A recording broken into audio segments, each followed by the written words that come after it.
So here I have a stroke with a couple of corners. And if I want to round the end of the stroke or the corners of the stroke, we want to select the stroke, go to this menu right here that says stroke. And here we have a couple of options. We can go to cap to round the cap right here, which means round the end. You can also round the corners right here, which will round off the edges. But maybe we want the actual path to have an arch instead of this 90-degree corner right here. And we can't achieve this from this menu right here. So what we want to do instead is select this direct selection tool right here. And then we will have these corner wedges right here popping up. And if you drag in one of these corner wedges right here, as you can see, all the corners will be rounded in the same way. So what if we just want to round one of the corners? So let's click Ctrl Z to undo.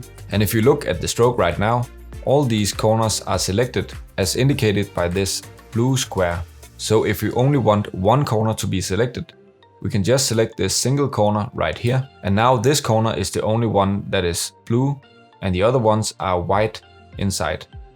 This now means that we can hit the corner widget right here and round this specific corner. So use this tip in your next project. If you like this video, you can hit the like button or you can watch this next video that YouTube recommends for you.